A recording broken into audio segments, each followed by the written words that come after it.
Okay, awesome.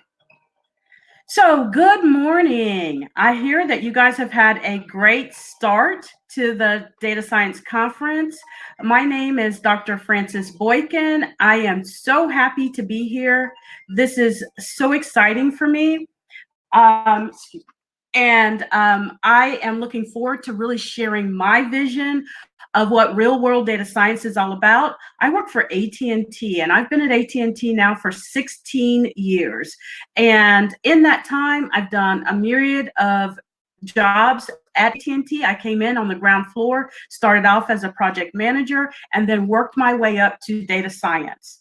So I don't want to tell you my age, but I will tell you that when I came into data, we didn't even have computers in our homes. So that's a little tidbit. We literally had to type our programs on what's called punch cards, and then we would wrap those in an envelope and hand them off to someone. They would go into this big room in the back and run the program and then give us a sheet of paper to tell us what came out of our program. So data science, computer science has come a long way, and I am excited to be able to bring you in on what it looks like today out in the workforce.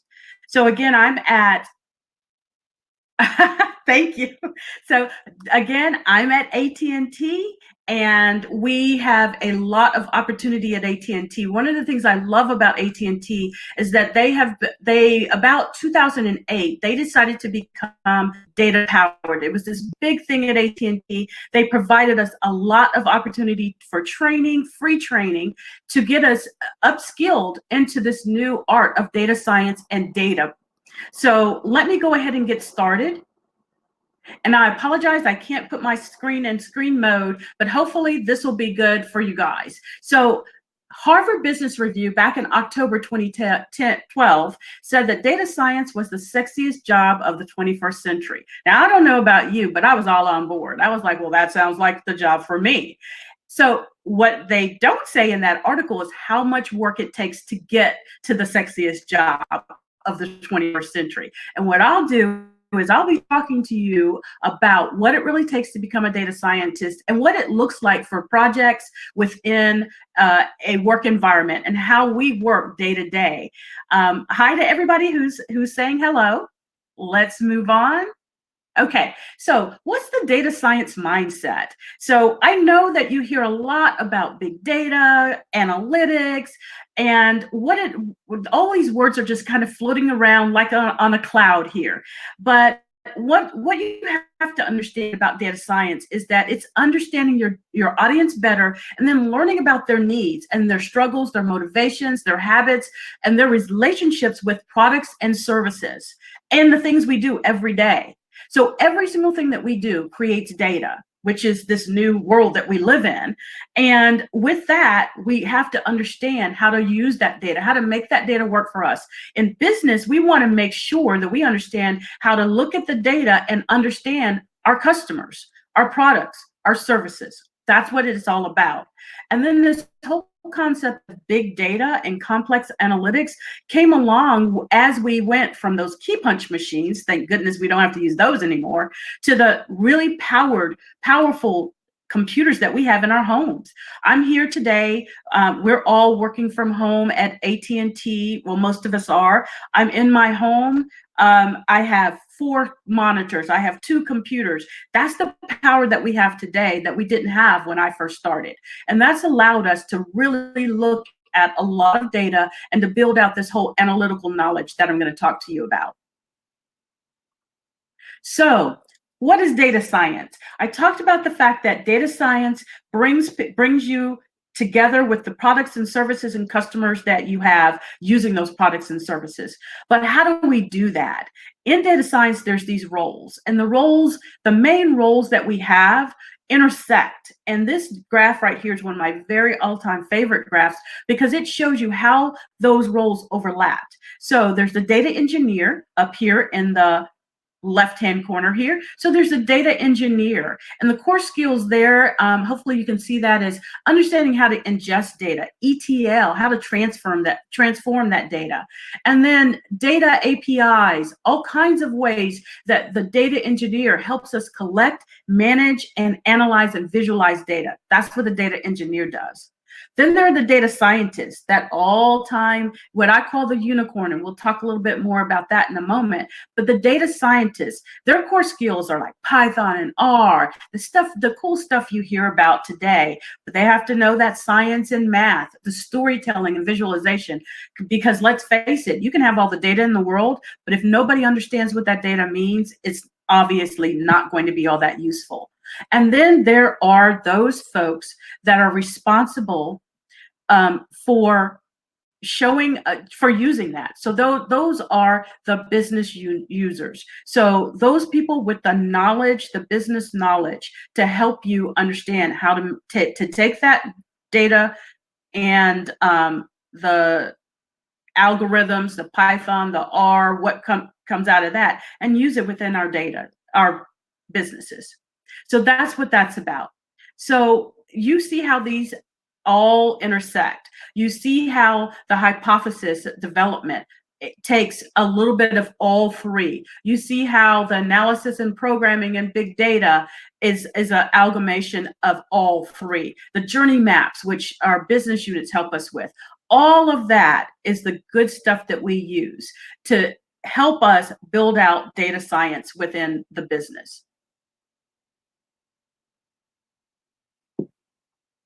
So let's talk about each of the roles within data science. And this is a fun area for me, because I show you what the different roles are, and then take you into what each of those roles are. And then finally, I'm going to tell you what those roles look like on the continuum of becoming a data scientist. So we've already talked about the data scientist. We have the data analyst, the data architect, the data engineer, the statistician, the database administrator, the business analyst, and then the data analytics manager. So all of those things kind of come together to start working together. Okay, so let's talk about the data scientist. Everybody wants to be a data scientist. I want to be a data scientist as well. And I have been working towards that goal for years. And we'll talk a little bit more about that in a few slides, about what that really means for how you get there. But some of the things that the data scientist has to know, they have to know R and SAS, Python, some of those languages, the big languages, Hive, Pig, Spark. Some of the talents that they need: distributed computing, predictive modeling, storytelling and visualization, math, stats, and machine learning. And what you'll notice here is, remember those three different quadrants I showed you just a few minutes ago? You'll notice that the data scientist is expected to be able to go and be able to do all three. So that's the important thing about the data scientists. They are not one-trick ponies. They have to be able to move between that data engineering role, the business role, as well as the science role. So they need to be able to do that. They clean data, massage data, they organize big data, and they have to be curious. They have to be kind of data wizards. And again, you'll see here, we call them unicorns, because they have to know so much. So understanding all of that, I hear that there's an echo. You might need to check out your phone. I'm not hearing an echo on my side. So the data scientists are called unicorns because they're rare. That not everybody is a data scientist, and there's a good reason for that. It depends on exactly what your interests are and where they lie. So let's talk about some of the other roles. The data analysts, they're the Sherlock Holmes, right? So they dig around. They're working on the data science team, but they're the people who dig into the data. They collect it, process it, they perform statistical data analysis, but they have to be intuitive, they have to be data junkies, and they have to really want to dig into the data. Many times they use spreadsheet tools, database systems, math, stats, and machine learning. So a lot of times they also need to know R and Python, so that they can use those tools to help them look into the data deeper. So that's the data analyst. Then let's talk about the data architect. So the data architect, those are the people who architect the data. They make the data available, and they're so important because they are the ones who work on those data warehousing solutions. They understand all the data sources. They pull it all together in order to make that data available. They create that blueprint for the data. So data architects are very important. And they're also called the ninjas. So they're the data ninjas. And so that's a really cool um, thing to do. So data engineers, I talked about this a little bit earlier. Engineering the data, they develop, construct, test, and maintain the architectures. So these people are very important and they're in high demand. They're hired at some of the biggest companies, Spotify, Facebook, Amazon. Go out there and take a look at the data engineer. Again, they have to know some of those languages, and you'll notice one language that usually is pretty much universal for all the different roles is SQL. So if you can learn SQL now, you're going to be way ahead of the game as when you get into these roles. So SQL is very important, but they also know about modeling data. They know about the ETL tools, those transformation language tools. They know about APIs, and those APIs are used to application language interfaces. So what they are is they're the pipes that take data from one place to the other. So they know about those APIs, and then they know about data warehousing solutions. So let's talk about the statistician. And I will be the first to admit I am not the statistician. I really revere these people. They are the math wizards. So they are the wizards of the math behind the methodology. They know the statistical theories. They know data mining and machine learning. They are awesome people. And we have a few that I have worked with, and they are amazing. Their mindset is amazing. The way that they can take that data and then run the statistical models and theories and methods is just amazing. This is a really great opportunity. So if you're math minded and you have a quantitative background, statistician is a great role for you.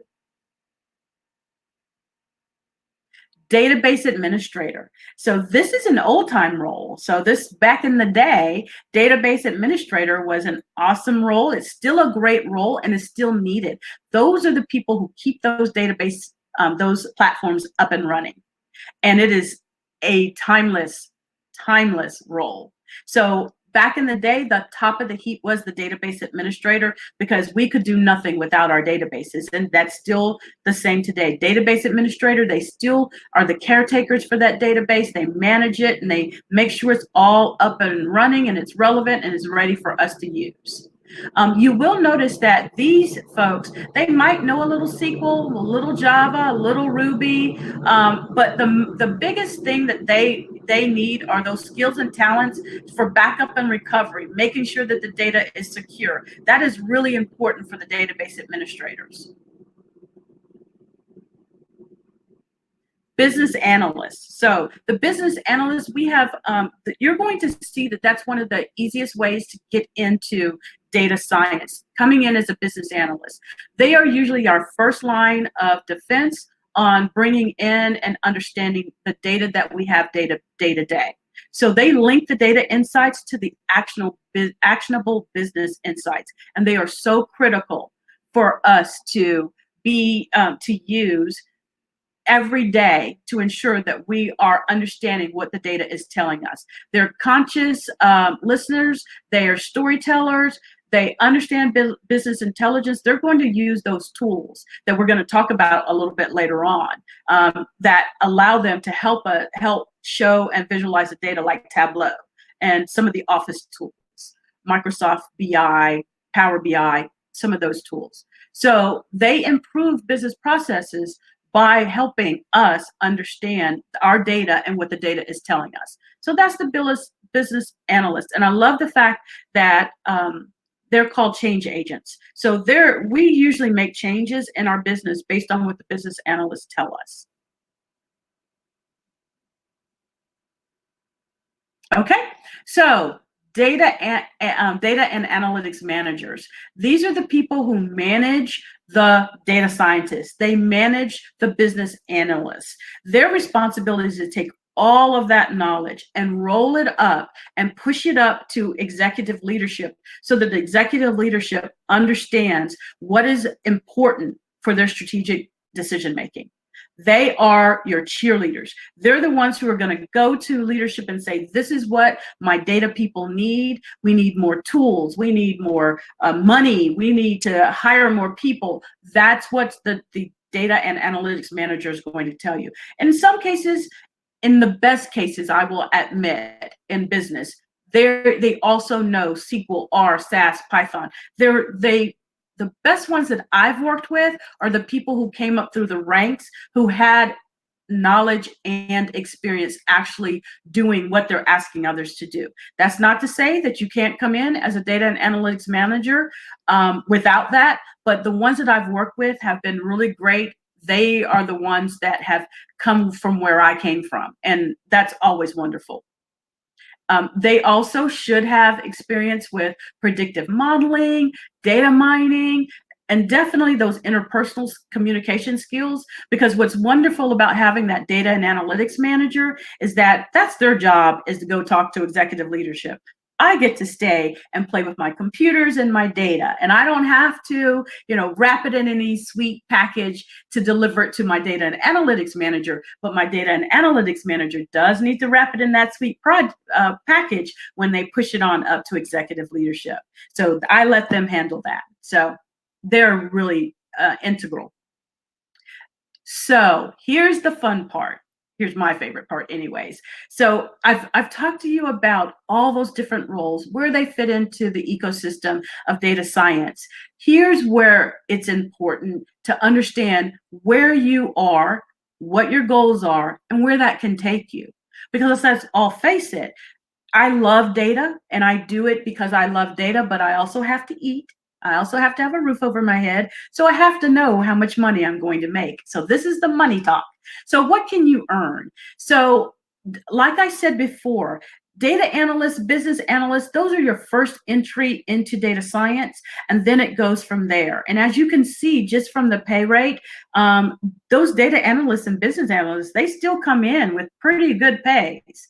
And then it goes up to all the way up to data scientists. Our data scientists are making, that six-figure income. Our data analytics managers are well into that six figures as well. So data architects, data analytics managers, and data scientists are going to get you into that six figures. Data engineers, they're the people who keep all of that stuff together. They're definitely going to be, knocking on the door to six figures as well. So definitely take a look at this and see how you can look at where you are today, what your aspirations are, and where you can take that. And these are, of course, the average salaries. There's definitely opportunity to get more, or than what's here on this slide. I'm going to take a second and just take a look and see if there's any questions for me. Okay, so don't see anything, so I'll keep it moving. Okay, so I talked to you a few minutes ago. Okay, excuse me. So let me hop in here and get to, so how do you become a data scientist? This is a roadmap that I actually acquired from someone else.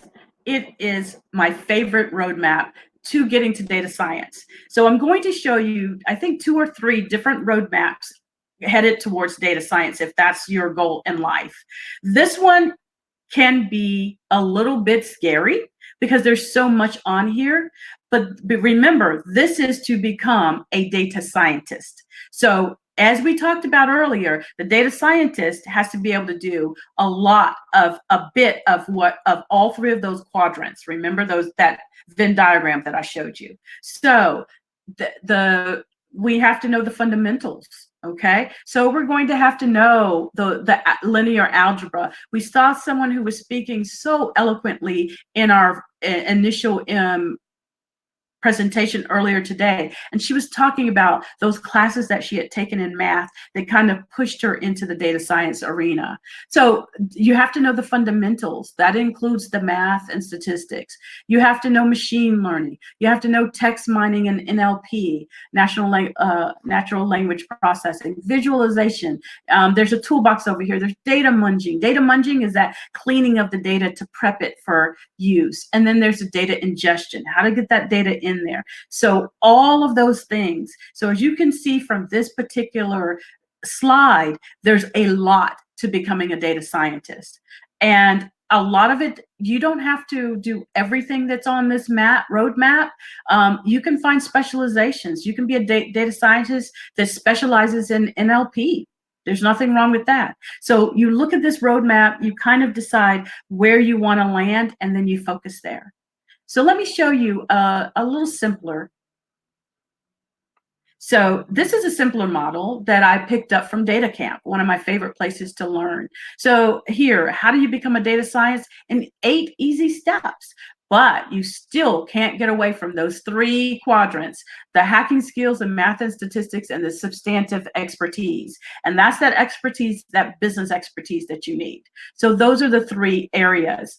But look over here at the typical background. I've had a lot of people say to me, hey, how do I go and become a data scientist if I don't really want to do, a full-time degree? Or if I want to do, can I do it and still just do some sort of certificate program? And I love this little chart here, because what this chart shows you is that people come into the data scientist role from different places. Some come straight from high school.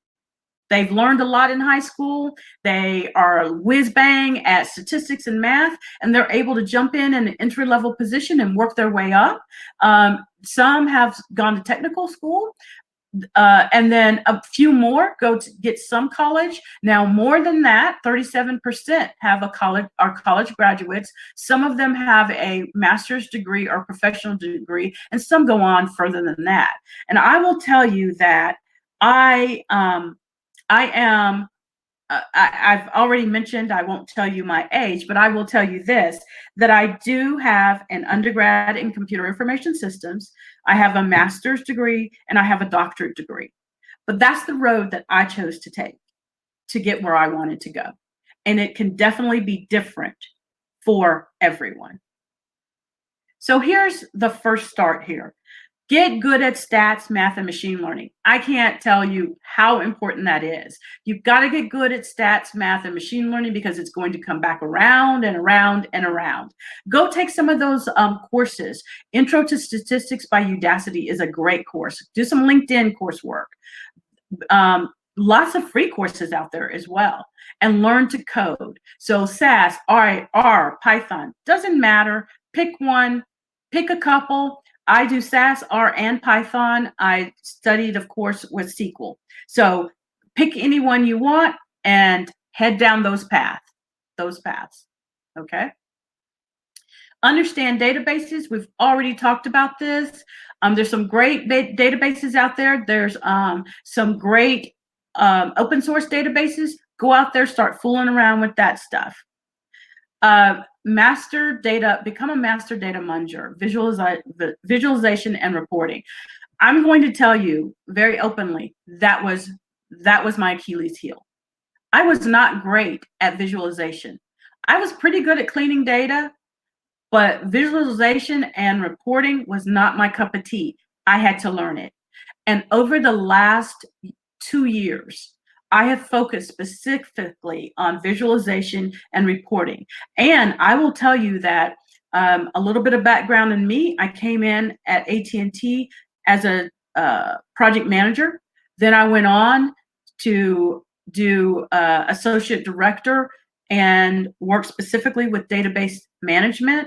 Then I went on as an advanced analytics role as a manager, and then principal advanced analytics. And then I went into UX research. I went to customer experience research. And then just this week, I got promoted to manager. So I am a director now. And I believe that moving that extra mile into director of advanced analytics was specifically because I went back and spent that 2 years understanding visualization and reporting and being able to present to executive leadership, because that was missing. I was able to pull out insights, do research, but it's not really doing you a whole lot of good if you can't yourself bring that to executive leadership, unless you want to stay where you are. And I didn't. I wanted to kind of move up. So next, level up with big data. Get out there in Hadoop, get out there and MapReduce, learn Spark. I will tell you that part of what my learning process over the last 2 years included Hive. So it turned out that there was a project that happened back in October of 2020 that nobody in my organization could actually do except me, because I had the Hive experience. That was amazing. I was surprised. I thought, I'm sure there's other people who would be able to do this, but there wasn't, because it was new to our organization, and I had just happened to be on a big project in 2019, and that's how I ended up with that skill set. So going back and leveling up on with big data will also help you. So get experience, practice, and meet fellow data scientists. I'm in meetup groups. I'm on panels. Even the work that I'm doing here, I'm presenting to you, but I'm also going to be sitting in on some of these meetings, these workshops with other people, so that I can learn more. So get out there, meet people, learn a lot. And then do an internship, boot camp, or get a job. Start out somewhere and start working in the area that you're interested in. And then follow and engage with the community. Just like what you're doing today, get out there, hang out with other people who this is their interest. One of the things that I love about data scientists and the data scientist organization and groups is that I'm no longer the weird kid. Like, I have friends who think just like me.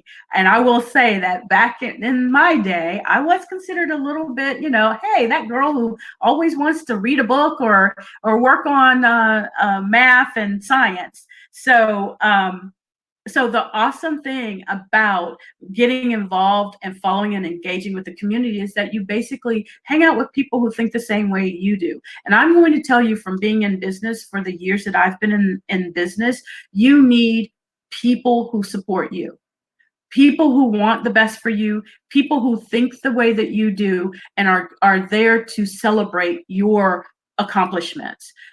When I got promoted recently, I reached out to Amelia, who is over all of this conference, because she's a friend, but also because I wanted somebody to celebrate with me. And of course she did. So that's the thing about having the community. So be sure and do that. So now that we've talked about that,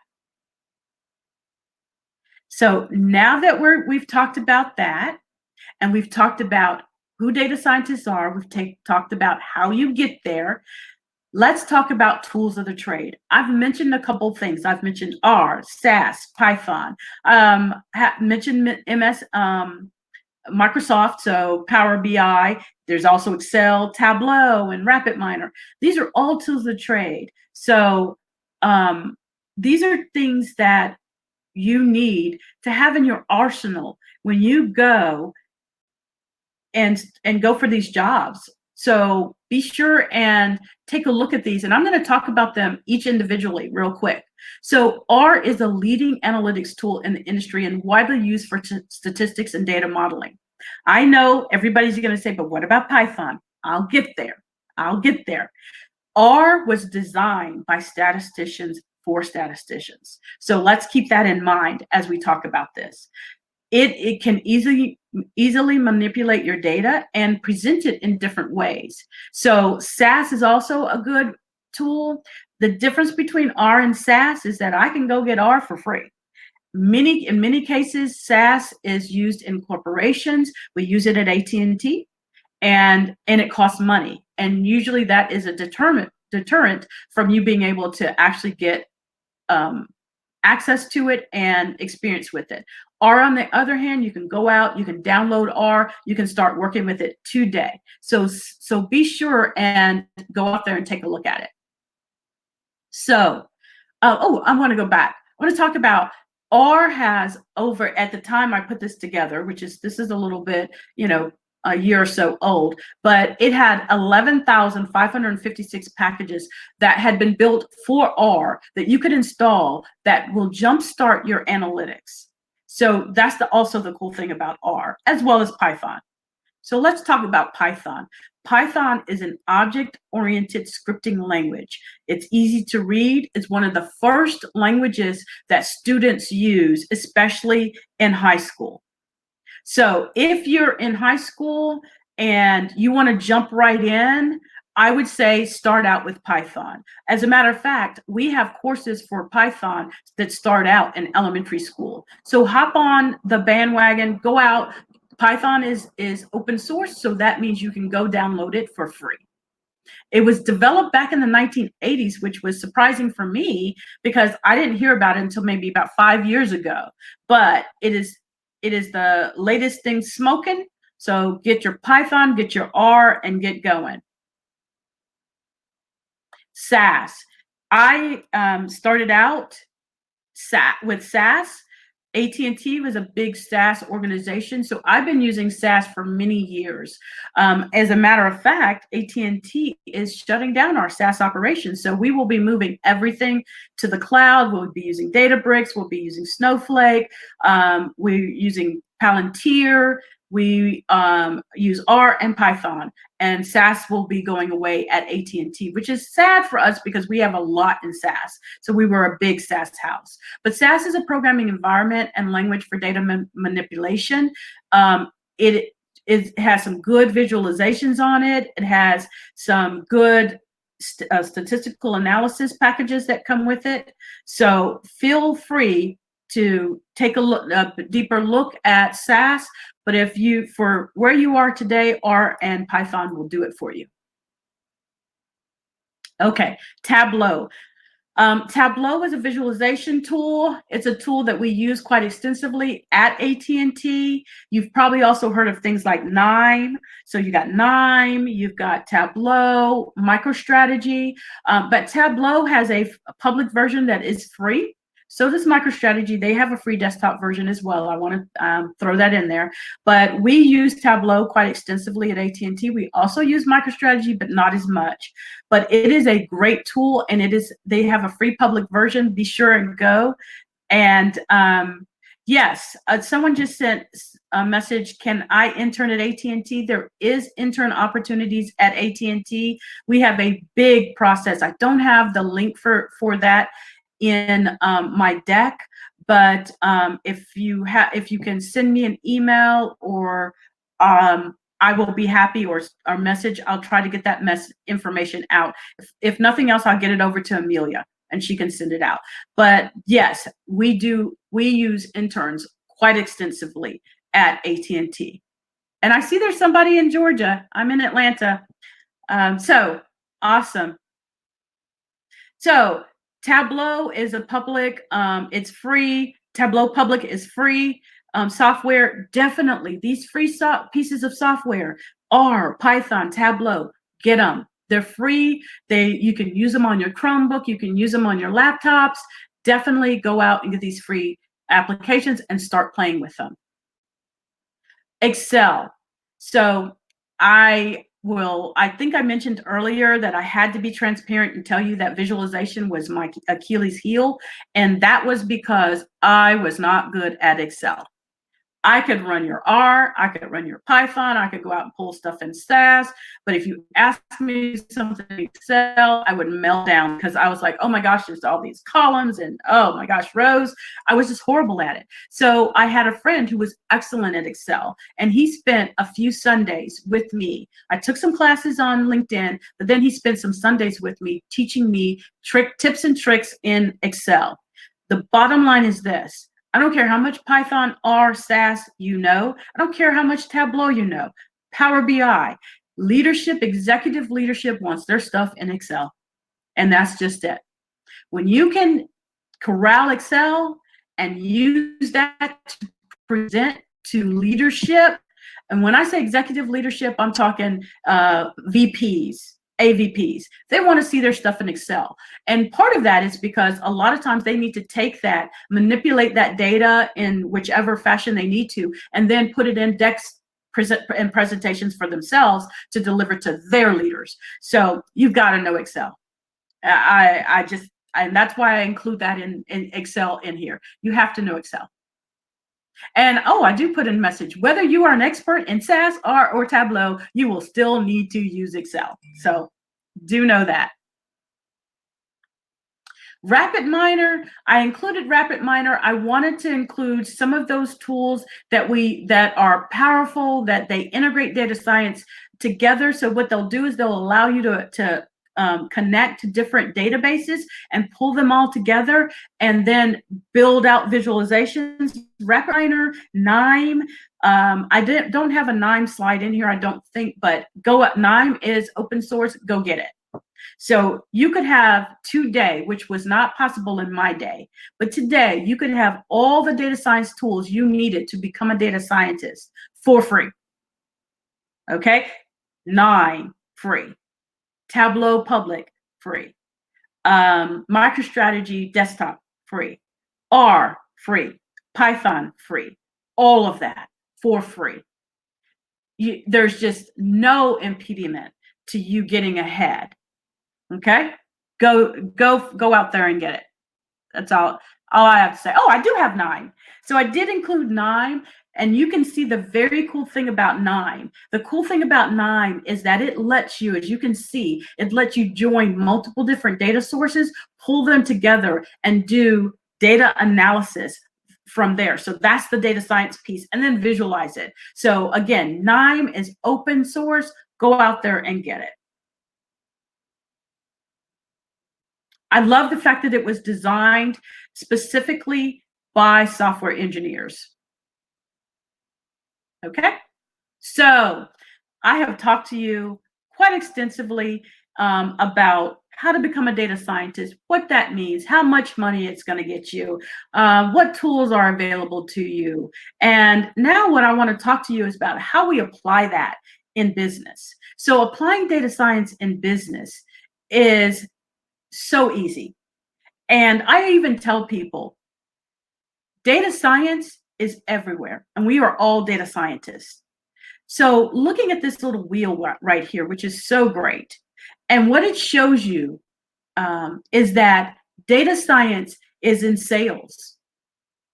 Data science is in travel, social media, automation, car and credit insurance, healthcare, everywhere. And the reason that it is in so many different places is because data is in so many places.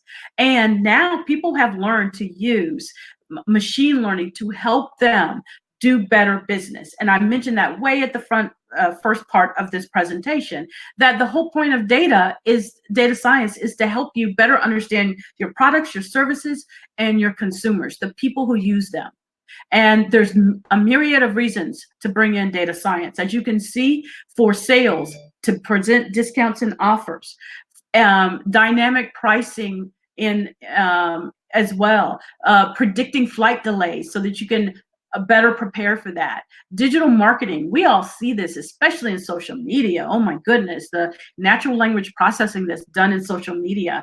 Amazon is like the top of, oh, hi, you bought that book. Well, people who look like you also, and look like you, I mean by profile, the things that I like to look at, the things that I like to browse, they take all of that information and say, other people who are just like you, they also purchase this. Why don't you purchase it as well? So those are the very cool things that we can do with data science. So let's talk about some applications for data science in business. Web development. Python can be used to make web applications very quickly. We just presented I created an application in SAS using Excel as a front end. That application allowed us to take all of our customers, munch that data, and then present out a profile of our customers. So it let us tell, what age, profile is for our customers and what they're purchasing. Okay. So that was all great. The second version of that went to another team and they developed it in Python. And now we have a web version. That's the great thing. That's what we can do. We took this out of SAS and Excel and transformed it into Python, and now it's over the web and everybody has access to it. And there are so many free tutorials out there. You'll definitely have to go out there. Game development. I know I presented this deck to some, I want to say, 10th graders, and they are all into building out games. They're using Python and a Pygame to develop these games out there. There's free code out there that you can go play with. Game development, which is a big business, lots of people making money off of building out games. You can, I know your parents I know my parents are saying, you can't, make money playing games. Well, guess what? We can now make money playing games and developing games. So,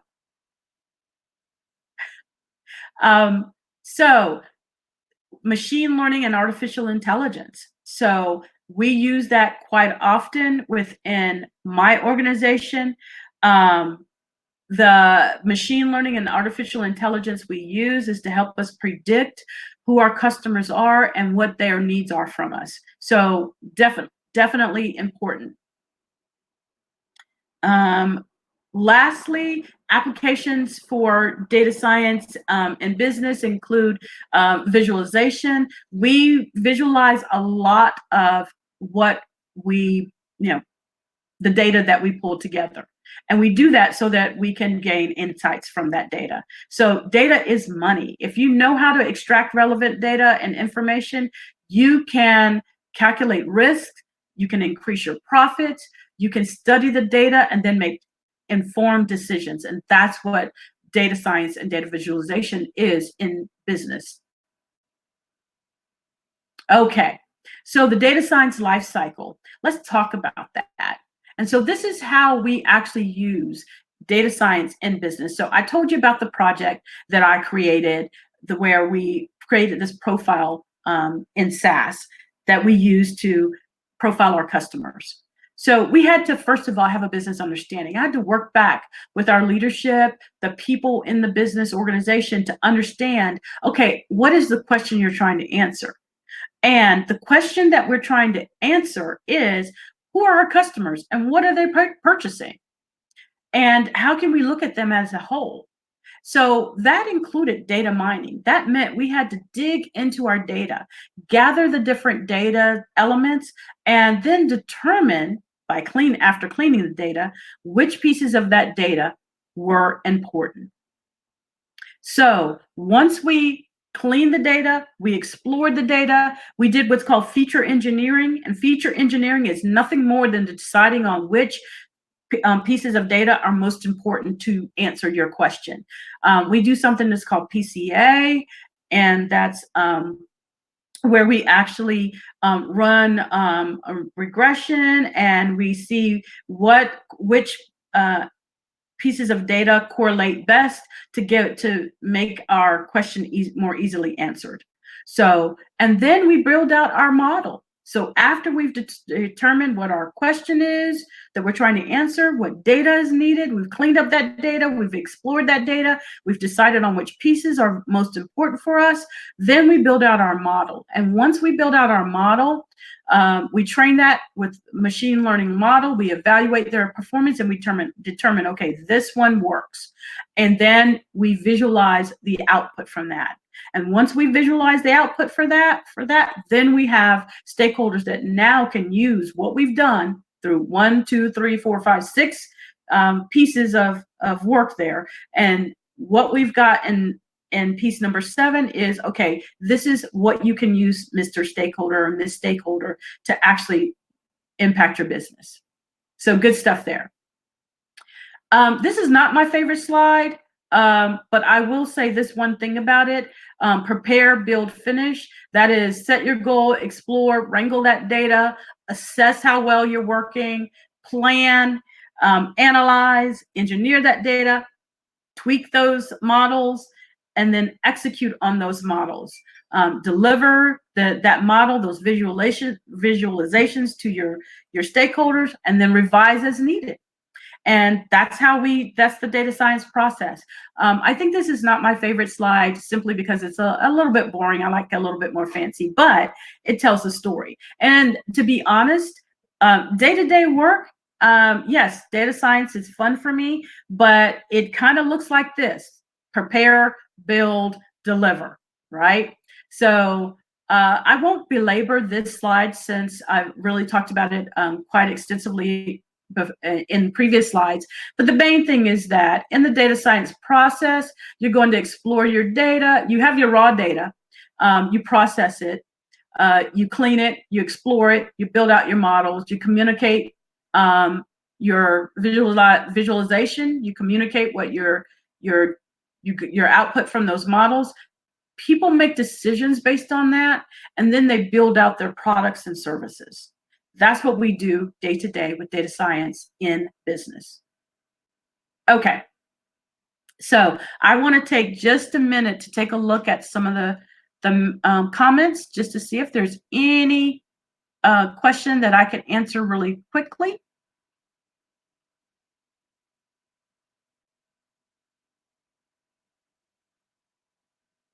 Okay, so I don't see anything that any questions out there that that I haven't answered. Okay, I did see a comment out here about books. Books are, I'm a book reader. I read books. I have a Kindle and I download books all the time. There are some great books, especially if you're on Amazon. There are several books that I've downloaded that were free books that were Python and R related. So check those out. There also is a couple of R and statistical analysis books that are out on the internet that are free, and they're not pirated. They're literally free books. So one comes from Stanford, and my suggestion is to Google it. Get out there and Google. And what I would Google is, I would say, let's say you're interested in R. So I would type R programming books. I would put free R programming books. And then at the end, put PDF or, PDF will be fine. And the way that what that does is it will bring up all PDF versions of free R books. And you can use that for R, you can use it for math, anything. If you want to look for free books out there in PDF or PowerPoint, PPT. So either use PDF or PPT. That's how you find out what's free out there. Okay. So I'm going to finish up here with the next couple of few slides. We have about 7 minutes late, 7 minutes left. No, we're not 7 minutes late. And I'm going to step through these pretty quickly on what we do in the business world as far as our data science process. I'm in customer experience / marketing. So we frame up our problem. We define exactly what that problem is. Who are our customers? Why are they buying our product? How do we predict if a customer is going to buy our product? And in all honesty, we also want to look at who those people are, what segments they are, and how much money we will lose if they don't buy our product. Because we have something called churn, and those are when customers leave you, and you don't want churn, right? There's a rule of thumb in business that says it costs 7 times more to gain a customer back, to get a customer, than it does and to keep a customer. So you don't want to have to spend all your money gaining customers. So keep your customer. So when you spend that 7 times to get that customer, you want to keep that customer. You don't want to let that customer go and then have to spend that 7 times again. Collect raw data, and let's face it, Nobody has to be told this. This happens every day. We get our internal data that we collect on our customers. We purchase external data from different sources. Newstar is one of those sources. We get data from a lot of other people.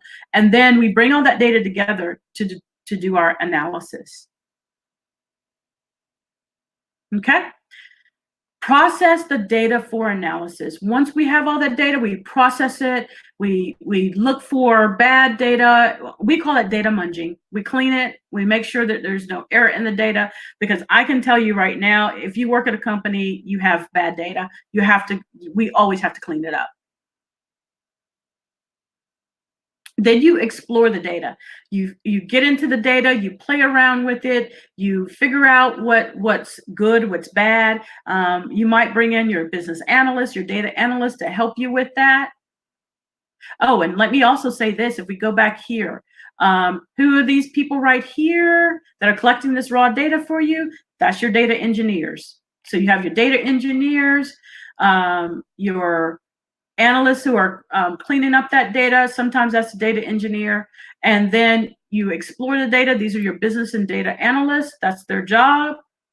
And then you perform your in-depth analysis. That's when you bring in your data scientists. That's and your, like at AT&T, we have our advanced analytics folks and our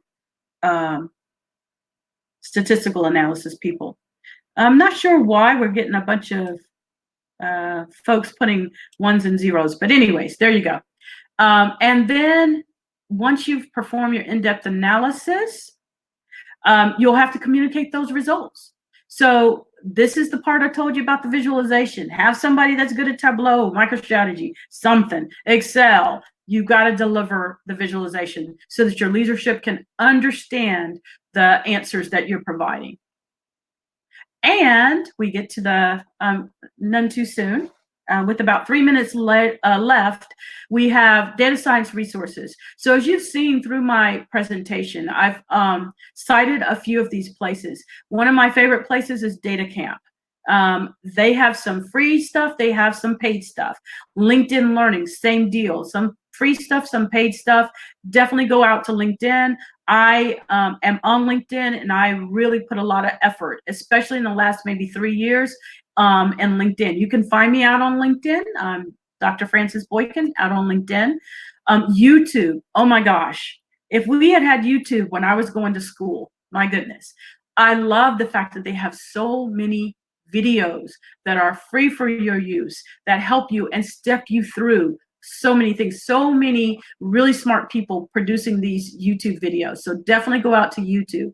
And then there's learnpython.org, and then Learn Python the Hard Way .org, the book. There's a free book out there.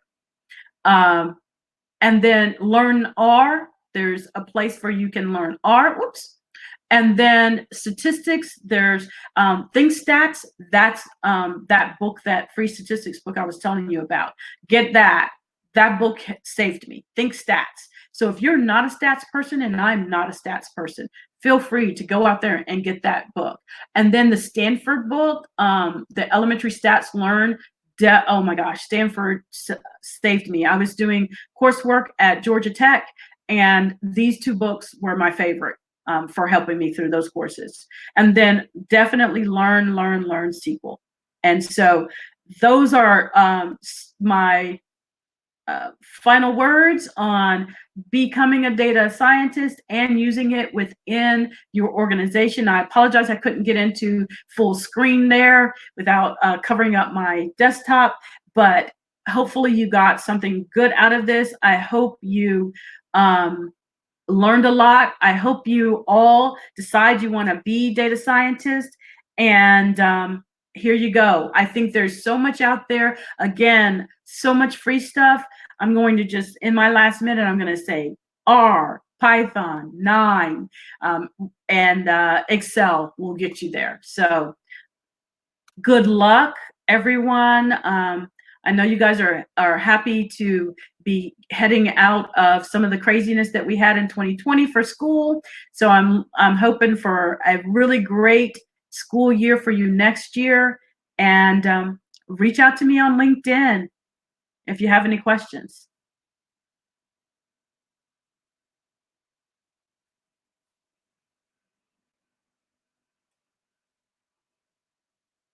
Whoops.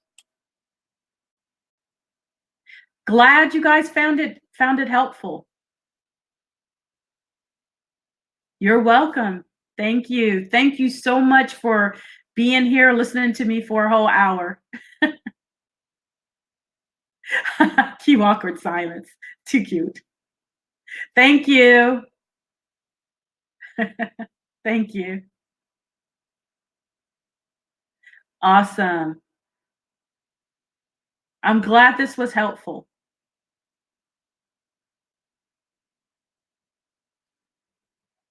Oh, my LinkedIn, someone asked about that. I think the deck goes out, so you should, but you can find me, Dr. Let me see. Oops. There you go. So there's my LinkedIn.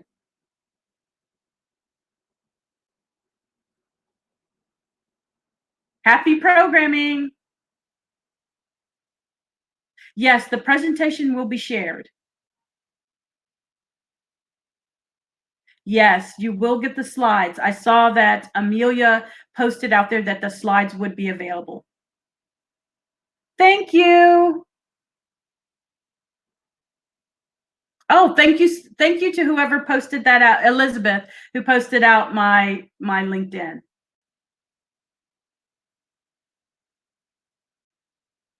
Have a really nice rest of the day.